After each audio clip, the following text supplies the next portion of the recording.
Buenas noches, mi nombre es Elidis Hernández. Le voy a hacer un análisis sobre las contribuciones en Venezuela. Estas se caracterizan por poseer una estructura tributaria regresiva, ya que la mayor recaudación está orientada a los impuestos indirectos que afectan a las personas de menores recursos económicos y además presentan una carga impositiva muy baja en relación con los países como España.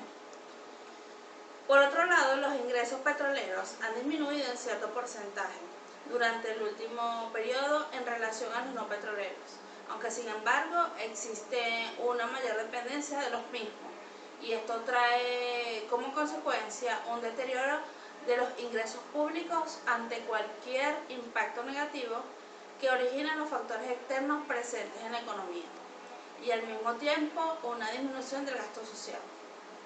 Lo anterior implica establecer alternativas que contribuyan a la progresividad de la estructura tributaria y el aumento de las cargas impositivas, tales como el control de elevación y elusión por medio de los consejos comunales, el aumento de las bases imponibles del ISRL y la creación de nuevos impuestos.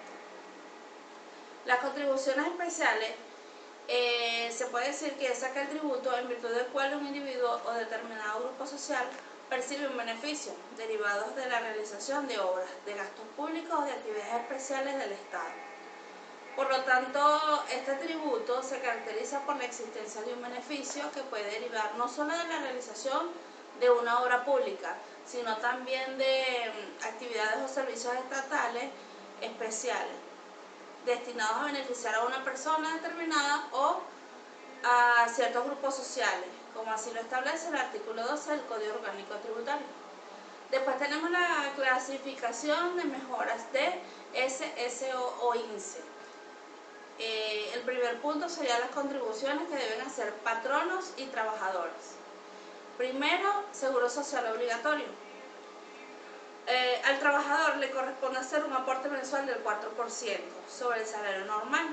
El aporte del patrono se realiza igualmente sobre el salario normal, pero el porcentaje correspondiente depende de la calificación de riesgo de las actividades realizadas, la cual se rige por la siguiente escala.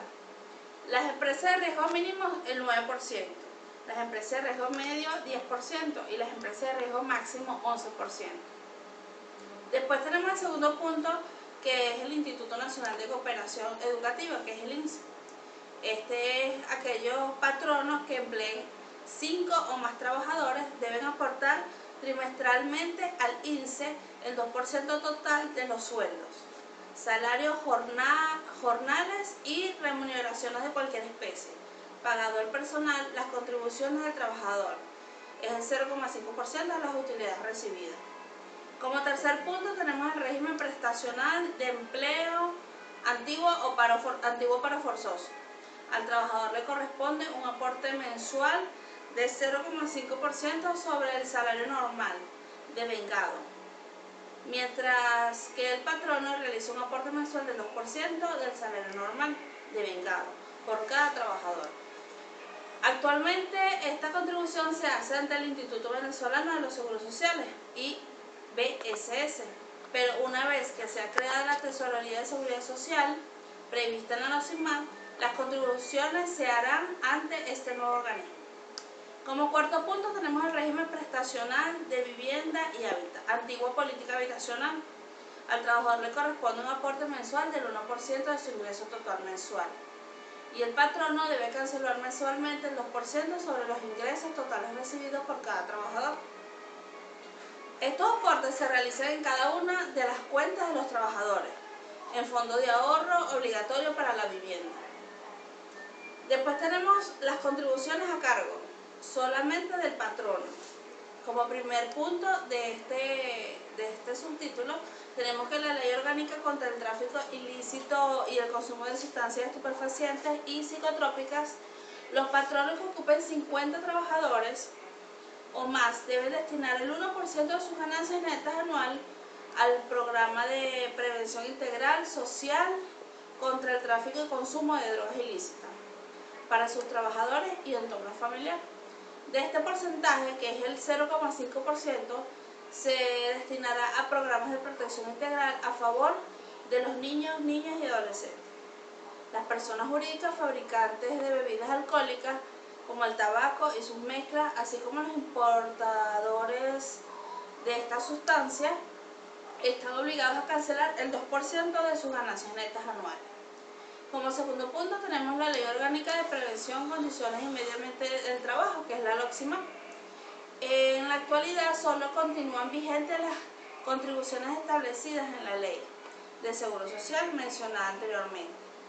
Una vez que se crea la Tesorería de la Seguridad Social prevista en la LOXIMAC, el aporte del patrono se establecerá de la siguiente manera.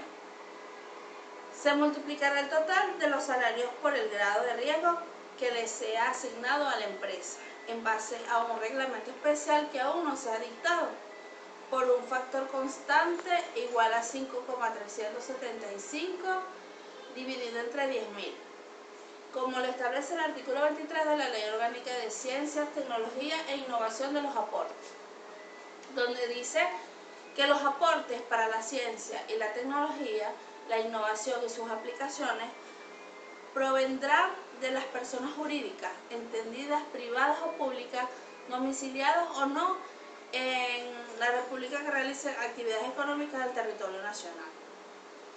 Estas estarán destinadas a financiar las actividades de la ciencia, la tecnología, la innovación y sus aplicaciones, necesarias para el avance social, económico y político de un país, así como para la seguridad y soberanía nacional, en concordancia con el Plan Nacional de la Ciencia, Tecnología e Innovación, establecido por la Autoridad Nacional con competencia en materia de ciencia, tecnología e innovación y sus aplicaciones. Todos los aportes deberán ser consignados ante el órgano financiero de los fondos destinados a ciencia, tecnología e innovación y sus aplicaciones.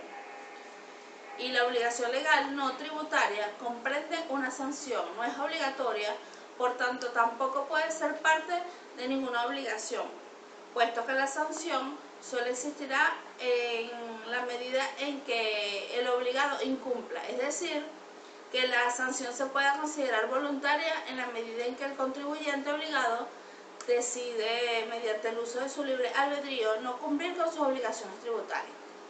Es pues la voluntad del contribuyente de no cumplir con sus obligaciones la que origina la imposición de la sanción, razón por la cual no se puede considerar que haga parte de las obligaciones tributarias, puesto que éstas no pueden escapar a la voluntad del obligado. Después tenemos la tributación parafiscal sobre los servicios de telecomunicaciones. La parafiscalidad conlleva al carácter excepcional de las exacciones parafiscales frente a los principios de legalidad presupuestaria y de unidad de caja. Aquí el Estado impone el pago obligatorio de la contribución y ejerce su poder coercitivo para la recaudación y destinación del recurso. Ellas nacen debido a la obligatoriedad del Estado moderno de cumplir sus necesidades, por imposibilidad de alcanzar su poder y presencia en todos los ámbitos sociales, económicos y políticos, lo que da paso a la creación de las instituciones autónomas y empresas del Estado. Después, para proceder con la exposición, viene la Ley Orgánica de las Telecomunicaciones, que contempla las siguientes contribuciones. Tenemos la contribución especial para la Comisión de Telecomunicaciones. Luego tenemos el aporte al Fondo Nacional Universal. Seguidamente el aporte al Fondo de la Investigación y Desarrollo de las Telecomunicaciones. Después tenemos las características de las contribuciones parafiscales. Estas son exacciones fiscales recabadas por ciertos entes públicos para asegurar su funcionamiento autónomo y el cumplimiento de los fines para los cuales fueron creados. Bajo esta denominación se han creado en todo el mundo contribuciones destinadas a fines de seguridad social y de política fiscal. Después tenemos su producto, que no se incluye en el presupuesto estatal y estadal ni municipal. No son recaudadas por organismos específicamente fiscales del Estado y no ingresan en las tesorerías nacionales, estadales o municipales. Muchas gracias.